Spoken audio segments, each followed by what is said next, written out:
I got enjoyment and pleasure from the suffering of others. I sit here and I have these thoughts of like, these horrible, horrible thoughts running through my head all the time. We replace chants with moans and groans. Okay. We replace like the elements of our rituals with bruises. And so, yeah, I mean, but it's similar, right? Okay. You have incense, I have whips. You have a lot of fans, but you also have a hate club. I do have a hate club, yeah. Yeah, that they kind of be parading around. So, do you want to address any of the allegations? You might have a guardian that might see you being tied up and like, I don't know what the fuck that is. We need to get you the fuck out of here. He might start closing the doors, turning on the light switches. Did you have that happen? I have had that happen. I'm surprised you said he was in a cult. I'm the bad guy. Do I have to give you my firstborn child? I would say that you might have a cult, right? You have a set of loyal followers, right?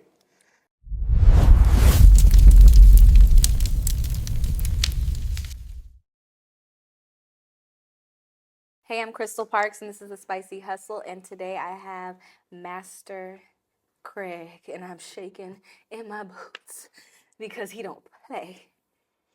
Hi. Hey, how are you? I'm good. Thank you for coming. Thank you for having me. Yeah.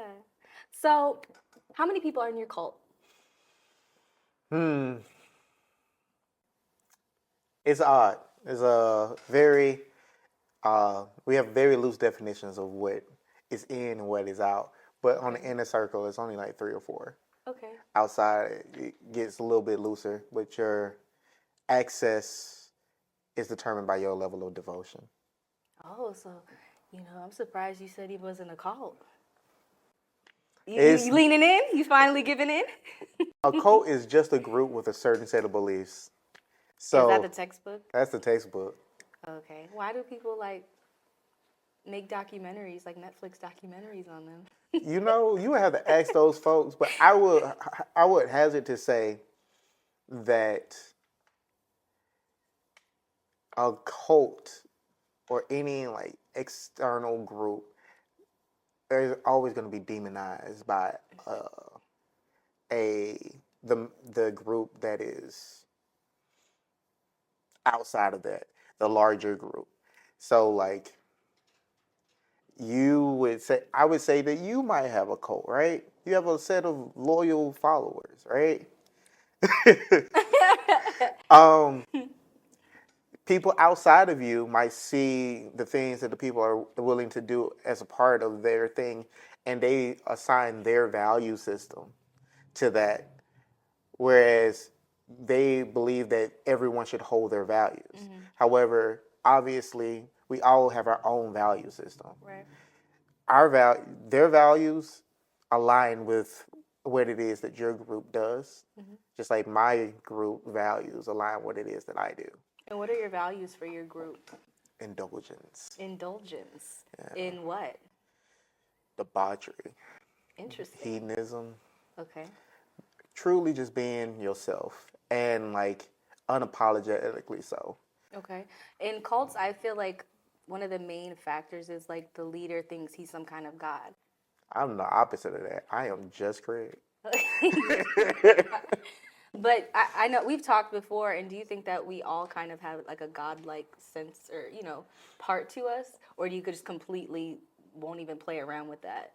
So, I believe in, energy, right? Yeah. I think we all have divine masculine and divine feminine energy to us. Mm-hmm. And those energies help align with different things in our life.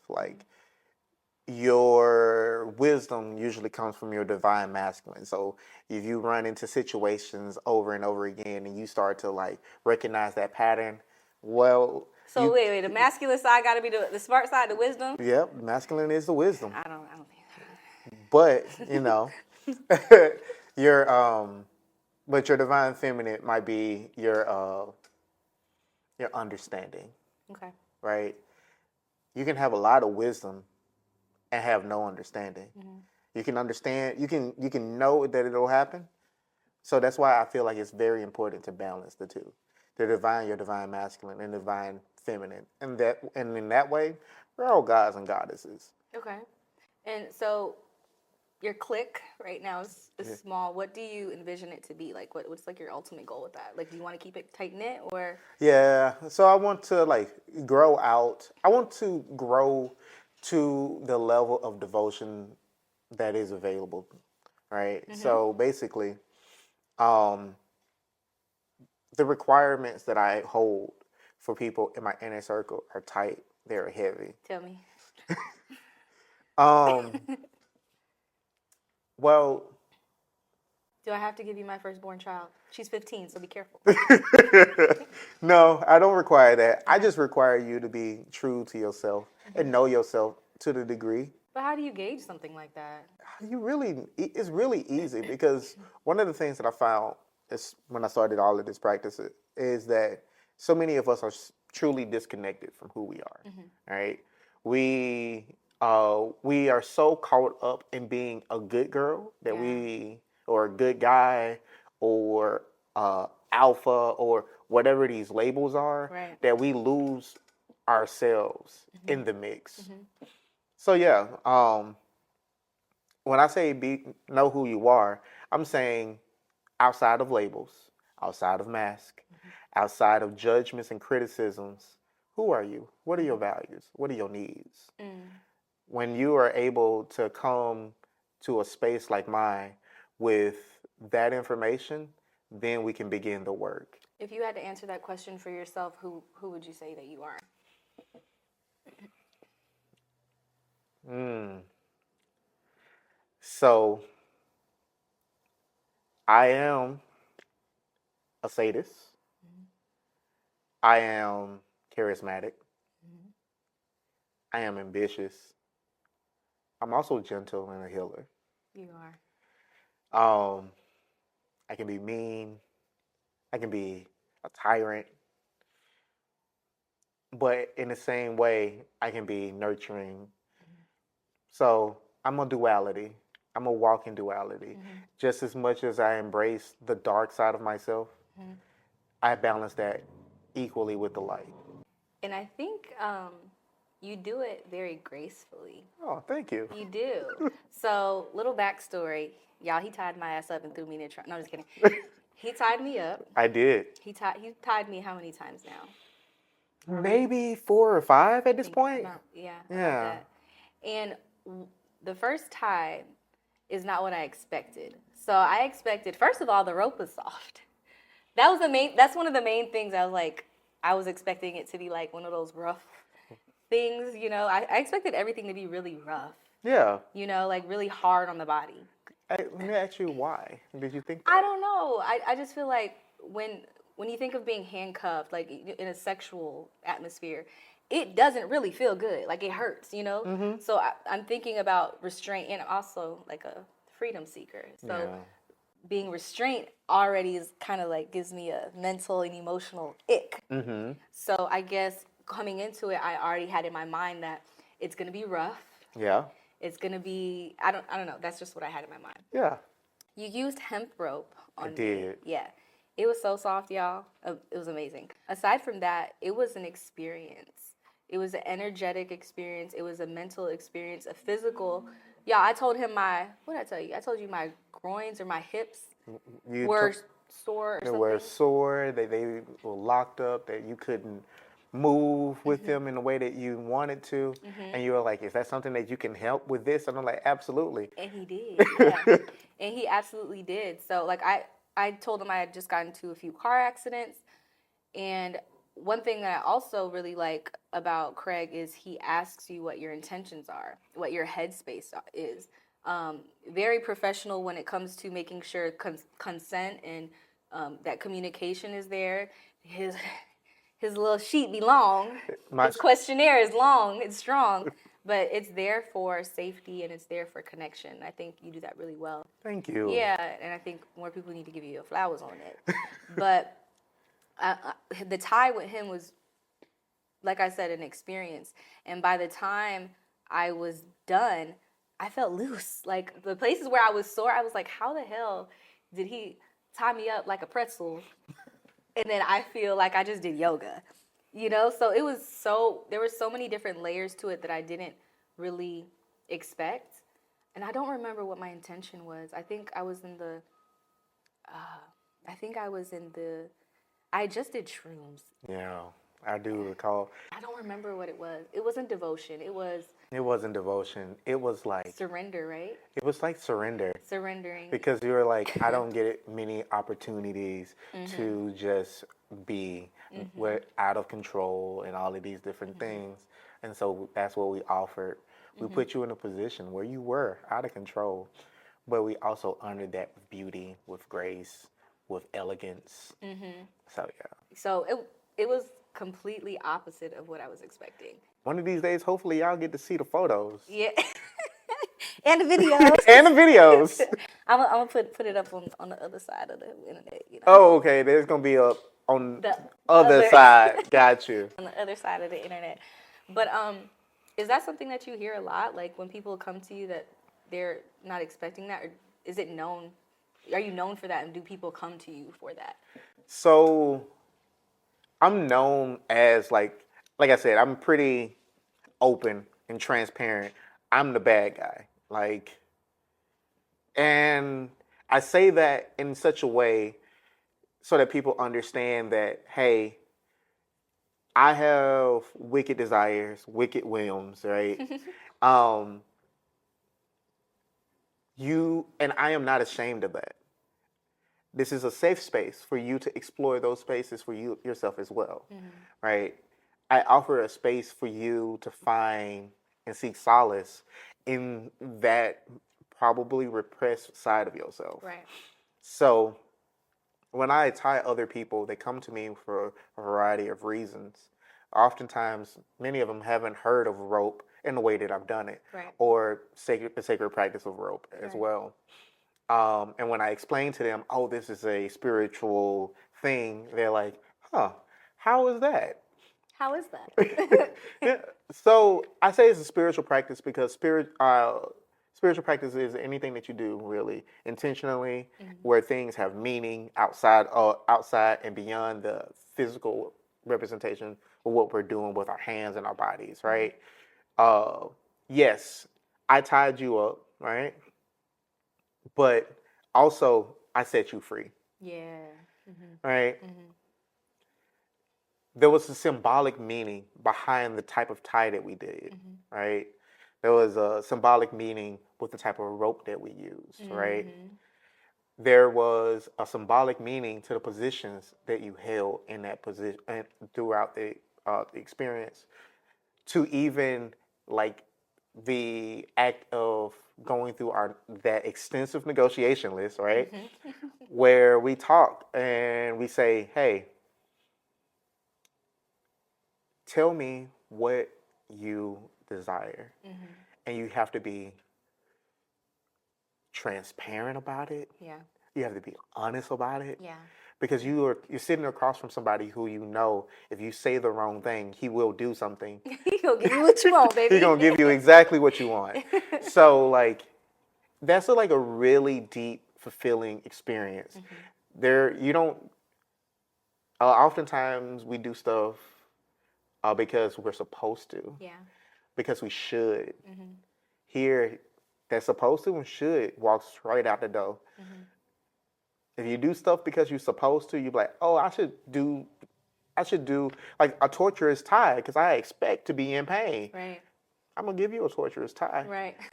Yo, the last one. And all of them shoulds that you were talking about, Sheesh.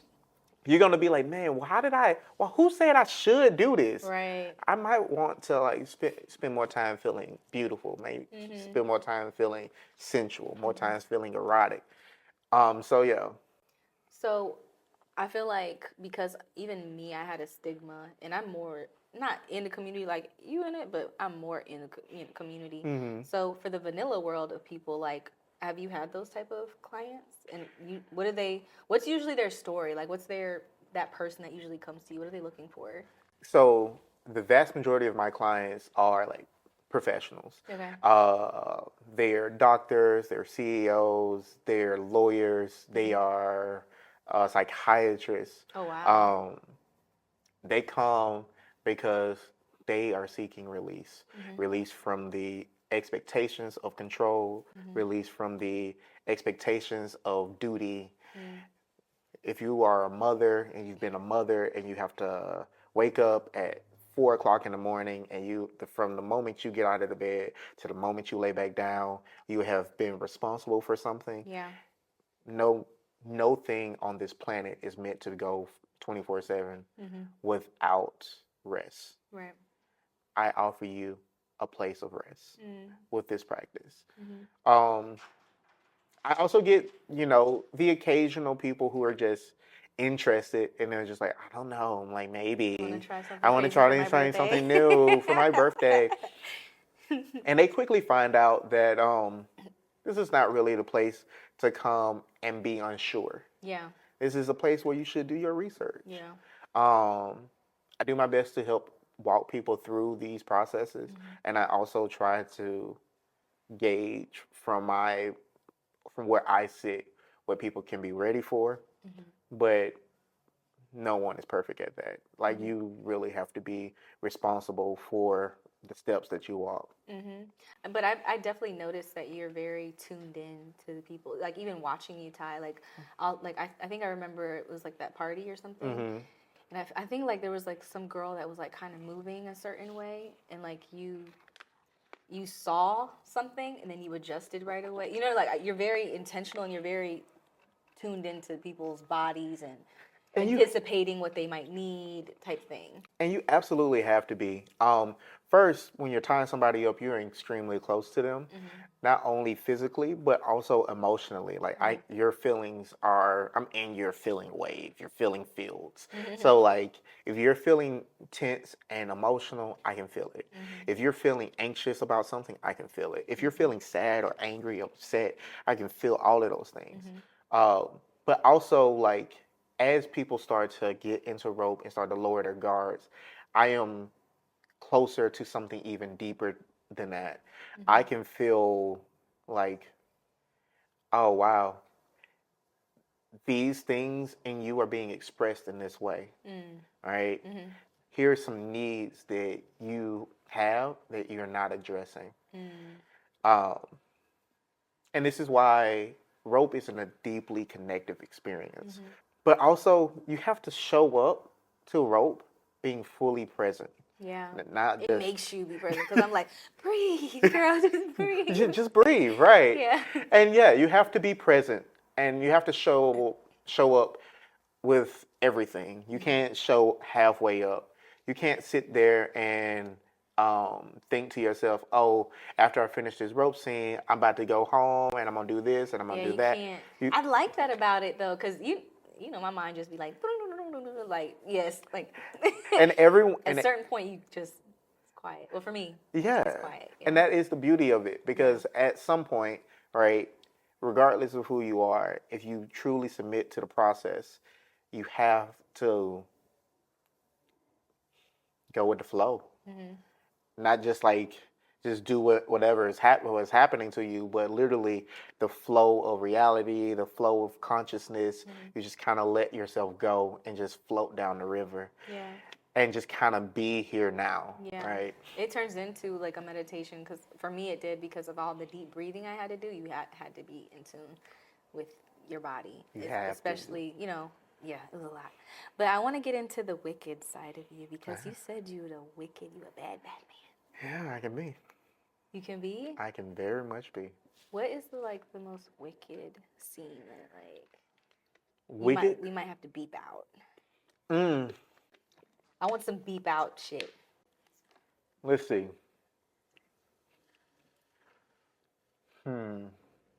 That many? I'm just thinking, what can I say here? Ooh.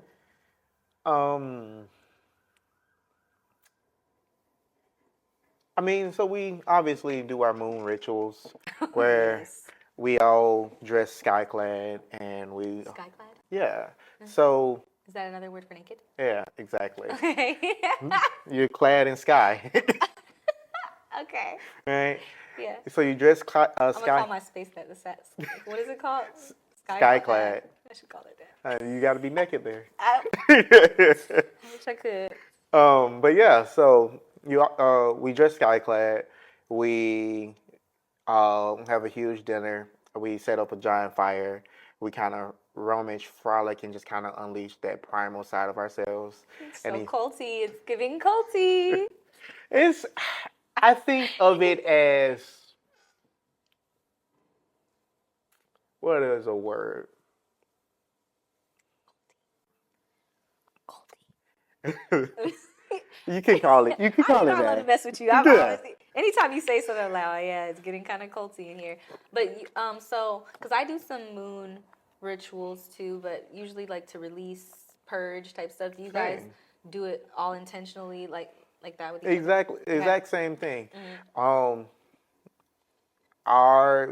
We replace chants with moans and Okay. groans. We replace like the elements of our rituals with bruises and so yeah. I mean, but it's similar, right? Okay. You have incense, I have whips. Okay. You know?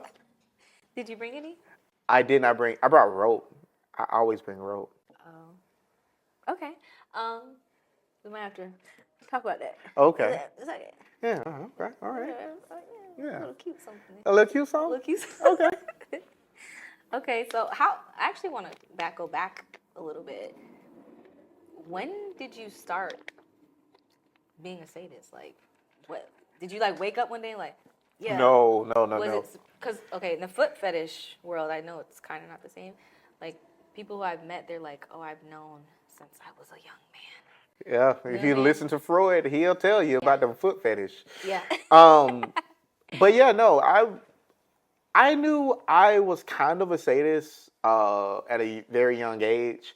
Not so much what the term was, but that I got enjoyment and pleasure from the suffering of others, right? Mm-hmm. Not so much. It doesn't have to necessarily be physical suffering. It could be emotional. Mm-hmm. It could just be like, oh, I just think you're putting people in circumstances in which they have to make a difficult choice. Yeah, it's like I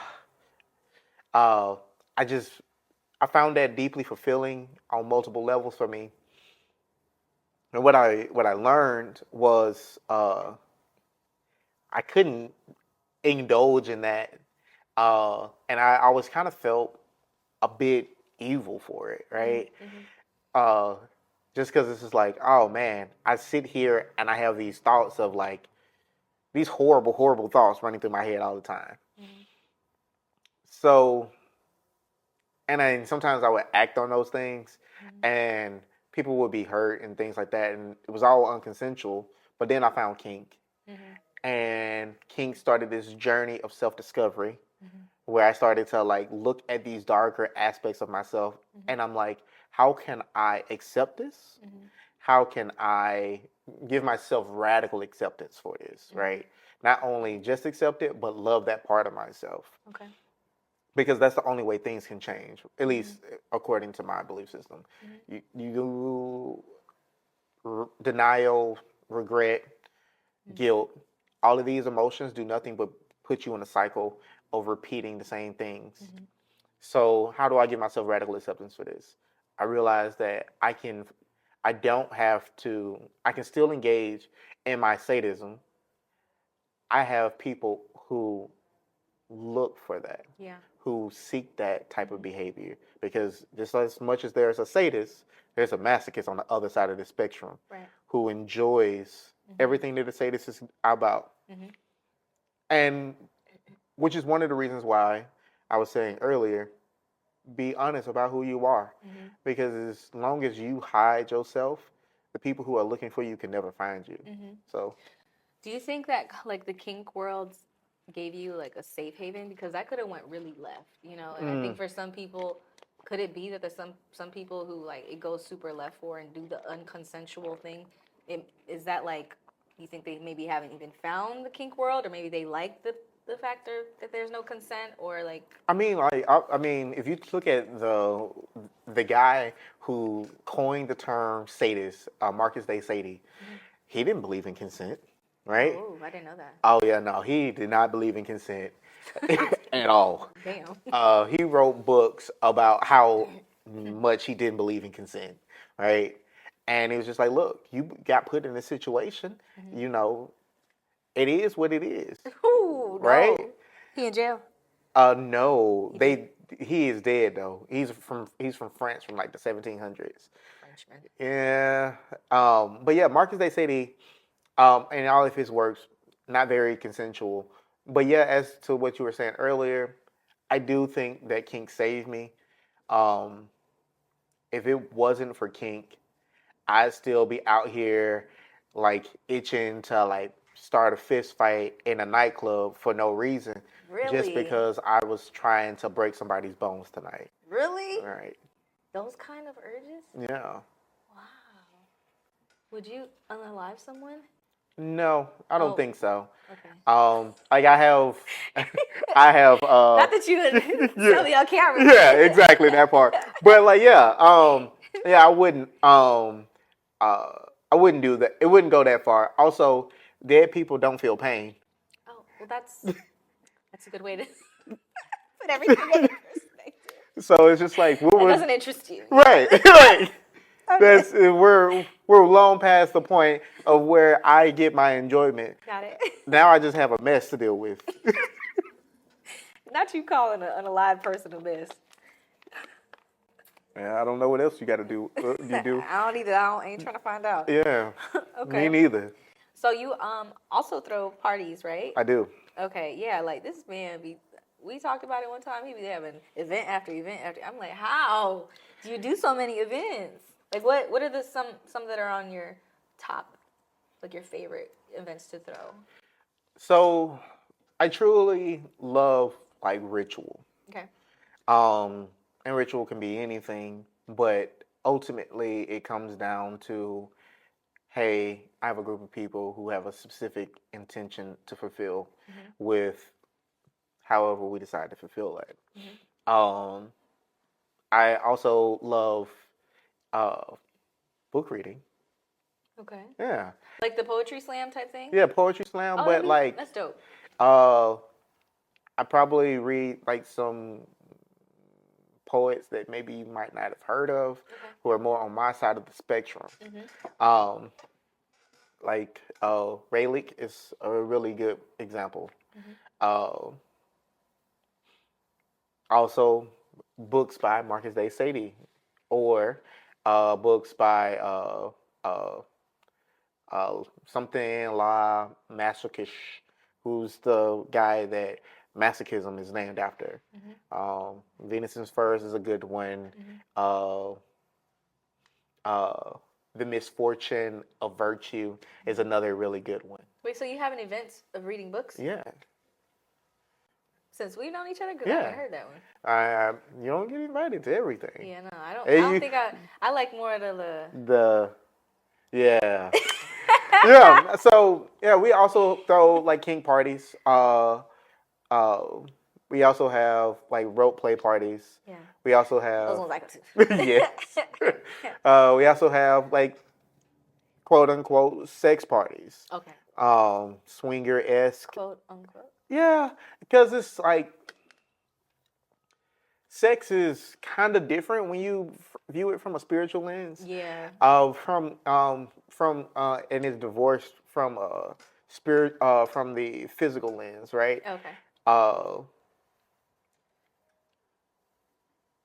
At a spiritual sex party, I am seeking enlightenment through pussy or through ass or through dick, right? So I'm sorry. beat that part out. Right. Okay. I'm Enlightenment. Yeah. Okay. I'm looking for higher states of awareness. I'm looking to get in touch with the cosmos. I am looking. Yeah, I'm like trying to get into it, like, and we have a bunch of like, a lot of these rituals are kind of like influenced by our readings when it comes to like tantric work. And tantric parties and the manuscripts that we've found and read, and like, oh yeah, that seems like a really cool idea, really great idea. I know we've talked about like how spiritual, how experienced it is, how fun it is, but it's dangerous. It's extremely dangerous. Yeah. So what what are some of the dangers that comes into what you do? Yeah. So I'll start with the physical dangers, and then we'll just keep going through the levels. Goddamn. So physically, you have risk of circulation loss. Yeah. You have nerve damage. You have damage to your skin. You have risk of strangulation. You have risk of dismemberment, things of that nature, right? Uh, all of this comes from engaging in rope without the proper and prerequisite knowledge, right? Or doing things risky without the knowledge of what those risks are, right? Stepping down a level from the body to the mind. When you are in rope, a lot of we offer a space for all of our emotions to be extremely raw and in a vulnerable state. So the entire process, you may see yourself in a different light, and you may be more closely aligned with your subconscious than your consciousness. Your consciousness provides this like mental block between like all of the harmful shit you say to yourself versus your unconscious self, which just takes in whatever you tell yourself. Yeah. Right.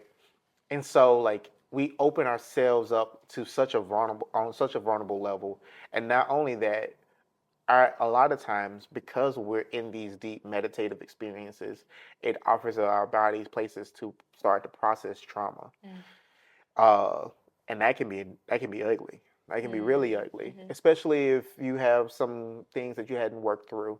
Kind of similar to if you're doing shrooms, right? You you thought it was you had it under wraps, and the moment you took the shrooms, it comes under wraps. Yes. Yes. So yeah, and then from a spiritual lens, we work heavily with energy. We work heavily with spirits. We work heavily with our ancestors in this practice. Some of our ancestors are not cool with it, right? Some of our ancestors have had nothing but negative experiences with rope throughout all of our history. So like you might have a guardian that might see you being tied up and like, I don't know what the fuck that is. We need to get you the fuck out of here. He might start closing the doors, turning on the light switches. Did you have that happen? I have had that happen. Ooh. I was tying a young lady at a studio, and she was like, my guardians are literally trying to get me out of here. Like I can feel them I feel them pulling on me, trying to get me out because in their prior life, they had been hung. Yeah. Oh, wow. And so there goes that generational trauma. That's a generational trauma. Yeah. That's a generational, and we're all carrying this within our genes, within our mitochondria, all of that, within our bloodlines.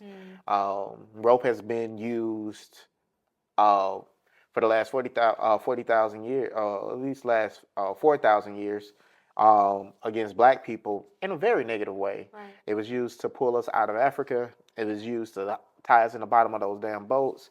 It was used to keep us tied in cages. It was used to parade us across our own land and ridicule and shame. It was used to parade us across stages as we were sold off, losing our dignity. It was used to rip our families apart. It was used to hang us. It was used to drag us from our homes.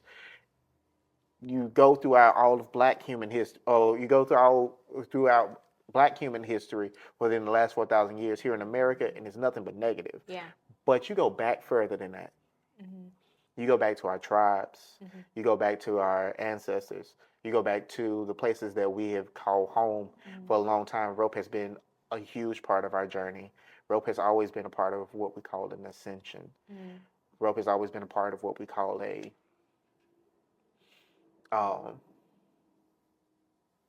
meaningful, transformative experience. And it has been used in other ways. It's only recently that we have perverted it to this degree and we've been cut off from our power. But I hope to bring us back into that power. I think you are. With all those, those commercials where they're like, oh, get this product, but then all these side effects that could happen. Exactly. So, like, where does someone like learn to do this the right way? Like, are there classes? Are there like, how did you learn? Like, because obviously you can't just go watch this and then go tie your bitch up tonight. Like, that's not safe. Yeah, that's not safe. So I teach a class. It's called Foundations. Okay. Foundations is a 10-week class that you can jump in, and it takes you from the beginning all the way from negotiating consent to establishing boundaries to like uh, talking about alignment and purpose, and as we always talk about, what is your intention, as well as safety and all of the basic ties that you would need. And we do all of that within a 10-week course. Today is our last day, and then we'll be redoing it again.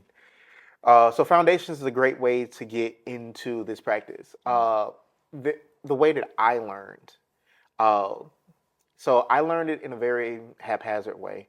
So I went to a bunch of classes. Okay. I met with my mentor, Mhm. who taught me a lot of the technical skills that I know. Then I started working inside of the spiritual community, and I started aligning with like the tantrikas. Okay. And I'm like, oh, okay, wait, You started taking pieces and putting it all together. exactly.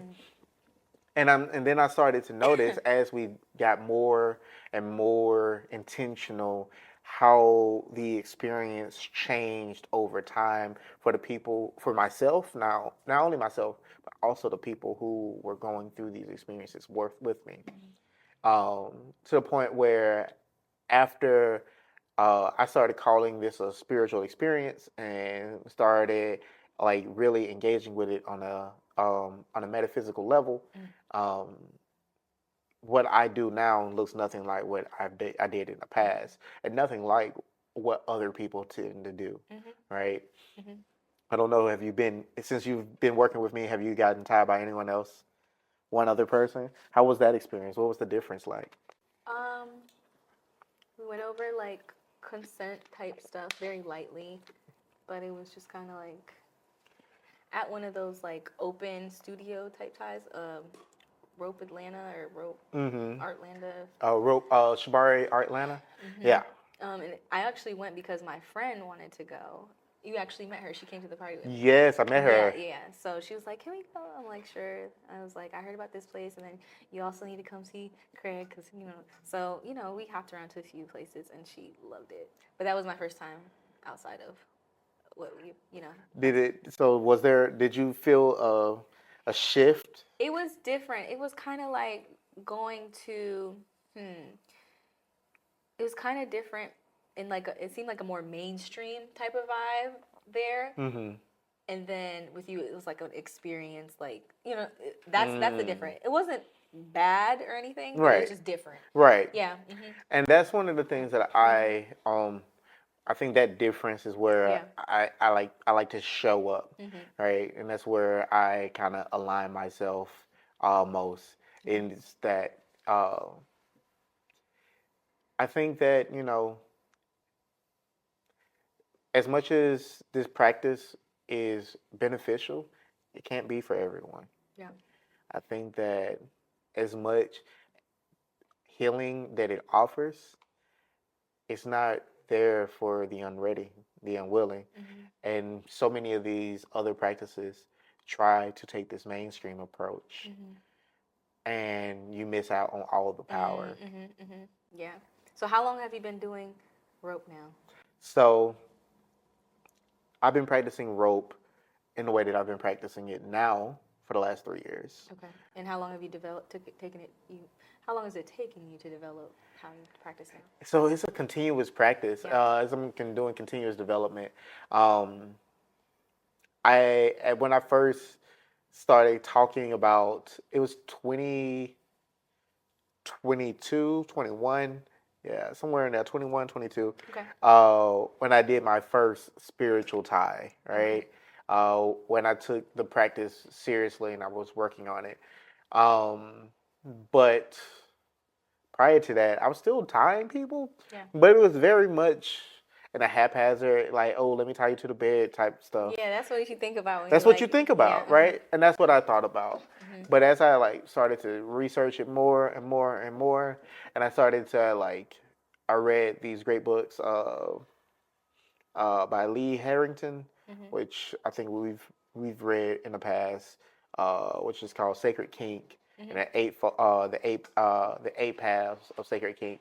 Mhm. And I'm starting to notice like, oh, your rhythm matters. The way You that definitely have a rhythm. yes, Yeah, it's like a dance. it is a dance. Yeah. It's a flow because like it like helps the brain like release its whole. Mhm. And so like I try Kind to be very intentional. kind of how like yoga is supposed to have like a flow. Mhm. It kind of like is like that too. Yeah. I mean, yoga intentionally is not, a lot of people do yoga because it's like, oh, it's a good stretch. But yoga really was about like the mind. It was all about the mind. It was like, oh, this is a tool so that you can get into your mind. Right. Yeah. The breathing, everything, meditative type of, yeah. Mhm. So over the years, how many people do you think you've tied? Verifiably, I know like 88. 88. I have 88. You've done way more. I've done way more. Okay. But I have 88 people in my negotiation checklist from Got the it. latest iteration. Got it. If I add up all of my checklists, there's like maybe like 123 somewhere in there. But I was tying people long before I had my checklist, Yeah. which don't do that. Make a checklist. Yeah. As just even if it's just for your records. Yeah. But make a checklist. And I was tying like 10 people a night on some can see that, nights. yeah. Yeah. I can see that. I Because mean, at the party, even that party alone, that was quite a few. it was quite a few. Yeah. I think the night I tied you and your friend, I might have tied 11 people that night, Okay, 11 so or just 12. that, yeah. And So if you had to guess, forget all the checklists. If you had to guess, how many? it's hundreds. Okay, I thought It's so. hundreds. I thought so. And why did you develop the checklist? Is it a way to protect yourself? Protect it? Like what? How'd that come about? So and why did you like? Because I did the checklist once, and then I did the second one. I was like, whew, it got longer. yeah, yeah. So part of it is because I need to know what you are ready for, because if you there is a very bad idea to give me a blank check to do whatever. So I negotiate extremely specifically what it is that you are willing to do, and this serves as our binding vow to one another. Like I vow to keep all my dark sadistic urges away, Right. and you vow that the things that you say are true unto you, Right. and you are willing to undergo those things, Right. right? So that's part of the magic. Okay. That's part of the magic, and that's why it gets longer and longer. If it becomes, I hope to get it so long with somebody like, So long? yeah, I want it to Getting be close, so, bro. You're getting close. yeah. If it gets long enough, maybe people who are like unsure, It'll weed out the it'll bullshit. weed them out, Yeah. That's good. and that only serves to benefit everyone more, because then we can go deeper, Yeah. right?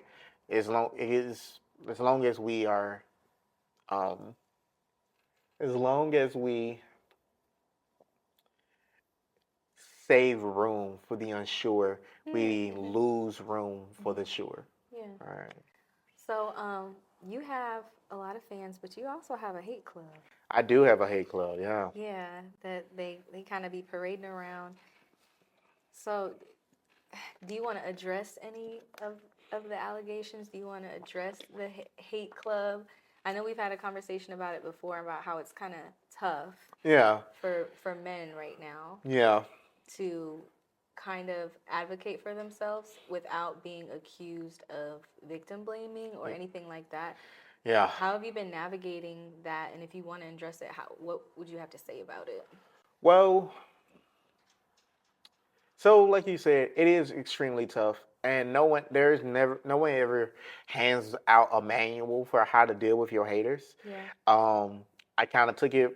I took my cues initially from my professional world, where if you have haters, you're doing your job right, Yeah. right? There was no need to address them, Yeah. right? If there was like legitimate harm, they wouldn't be hating; they'd be coming to you with concern. Right. And if they came to you with concern, then you can address concern. Right. Otherwise, Along with authorities. along with authorities, right? But that has not been the case that I have, because I am dark, because I have an inner covenant. Yeah. I have people who want to find out more, Yeah. and they feel that if they can just keep throwing things at the wall, that they'll stick on something and be Right. like, "Ooh, how did you know that?" Right. But we just ignore it. Has that been working though? Ignoring, because I'm very much so like I pretend like I don't even know your ass. But at a certain point, like it has to be affecting your reputation. It has to be affecting your business. Yes. So Yeah. So it does affect my reputation. It does affect my business. Um, and I'm still, uh, I'm on my newest iteration of figuring out how to deal with this. I'm trying transformative justice at this point. Having mediators reach out to the identified individuals, but oftentimes these rumors don't have like sources. Yeah. They're just kind of like voices and names in the wind. And so you don't really have an opportunity to address any of these people. But I'm trying that now to see if that will work. That's interesting. Because, most of the times when I've, like, heard about, like, certain situations, it's the guy that just wants to run from it. Deny, run, accuse, bash. You know what I'm saying? Yeah. And I can say that the urge to do all of those things was strong. Yeah. But, like, through this practice, I'm like trying to be incredibly intentional with the way that I talk, with the way that I act, and the way, like if I do something today, I want to be sure that if I look back at it a week from now, I still would do that same thing, right? Not always the case. I mean, I'm human. I always fail, but like bashing. Bashing people just never seemed my vibe. Yeah. Tagging people was just never my vibe. And I was also very cognizant of what my actions might do to the community at large. So if last thing I would want is to bash someone who was like doing something negative or adversarial toward me. Right. And then that discourages someone who's actually having a real problem from coming forward, right? Yeah. Bigger picture. Bigger you're thinking. picture. Yeah. Well, I mean, I can just say I can only speak for myself. My experience with you has always been amazing. Thank you. You've always held space for me in a bunch of different ways. Some ways that I knew I needed, and other ways that I didn't. I'm a feminist to the death of me, but I can, like I said, I can only speak on my experience. And Yeah. I think people would benefit a lot from just talking to you, because this man has like 1,000 books and they all like this thick. And I'm sure he's read through all of them. So he has so much knowledge, and to attach that to emotional intelligence and just everything about it, like you're a walking vibe, you're a walking experience. And I just think you're really dope. Thank you. Yeah. But I do want to wrap, but I kind of want to do like a part B. Like if you have some time, will you tie me up for like the uncut part? We're shooting the pretty side, and then just like maybe something. Yeah. Yeah, we can do a little something. Okay. You got the music? Music? Yeah. Sure. All right. What music? What's your intention? I want to celebrate. All right. Yeah, let me go get ready. Okay, thank you. That's the Spicy Hustle. You can see Craig on where can they see you? Craig? I am Craig, just Craig, everywhere. Everywhere. IG Craig, just Craig. Twitter Craig, just Craig. You can even find me on my link tree at Craig Just Craig. Go to my website, craigjustcraig.com. Yeah. And you can find what I'm doing, where I'm at. You can even learn about the inner circles. And if you follow my Substack, you can learn a lot about the philosophy that we have talked about here today. All right. Okay.